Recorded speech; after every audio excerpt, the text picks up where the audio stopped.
Lalu berfirmanlah Tuhan Allah kepada ular itu, karena engkau berbuat demikian, terkutuklah engkau di antara segala ternak dan di antara segala binatang hutan. Dengan perutmu lah engkau akan menjalar dan debu tanahlah akan kau makan seumur hidupmu. Kejadian pasal 3 ayat 14.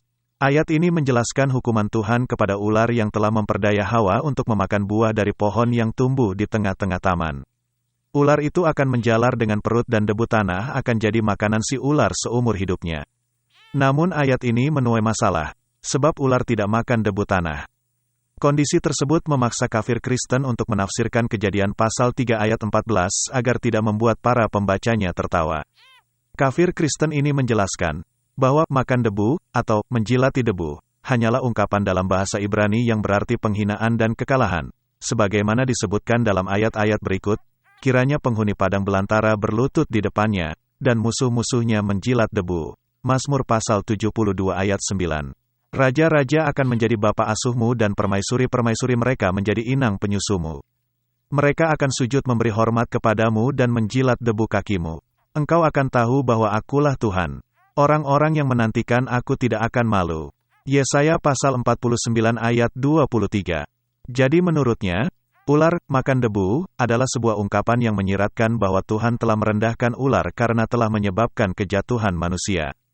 Tetapi jawaban seperti itu belum cukup menyelesaikan masalah.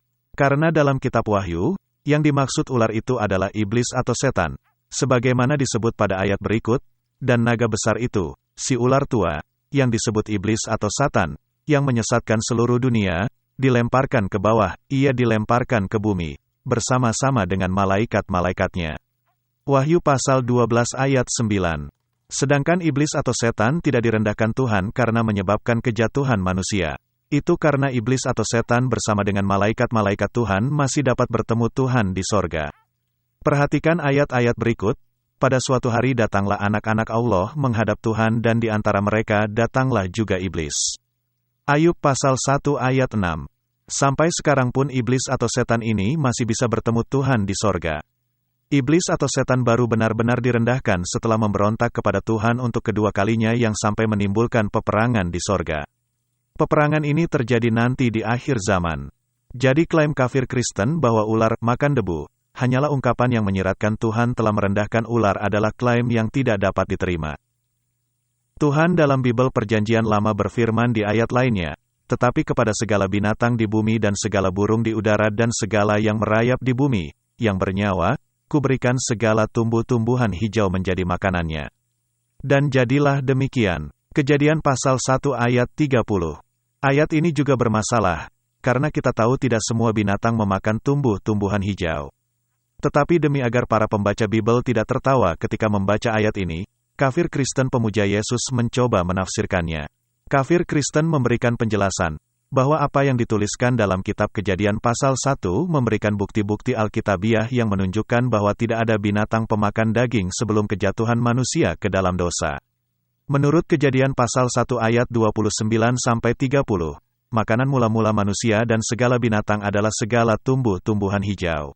Jadi penyebab munculnya binatang pemakan daging menurut kafir Kristen adalah karena jatuhnya manusia ke dalam dosa. Jatuhnya manusia ke dalam dosa bukan hanya mempengaruhi anak cucunya, tetapi juga mempengaruhi binatang. Jawaban kafir Kristen tersebut hanya bersifat asumsi, tidak alkitabiah. Coba sekarang Anda baca ayat-ayat kitab Kejadian pasal 3 ayat 15-19 ini. Apakah di sana Anda menemukan Tuhan menghukum manusia dengan menjadikan binatang pemakan daging? Tidak ada.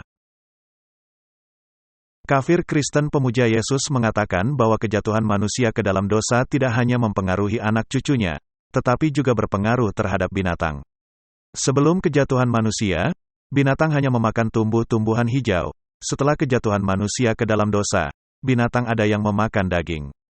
Jika itu benar, artinya bukan hanya manusia yang butuh penebus dosa, binatang juga butuh penebus dosa.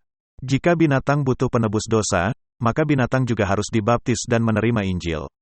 Maka tidak salah kalau ayat ini memerintahkan untuk mengabarkan Injil ke segala makhluk. Lalu ia berkata kepada mereka, pergilah ke seluruh dunia, beritakanlah Injil kepada segala makhluk. Markus pasal 16 ayat 15.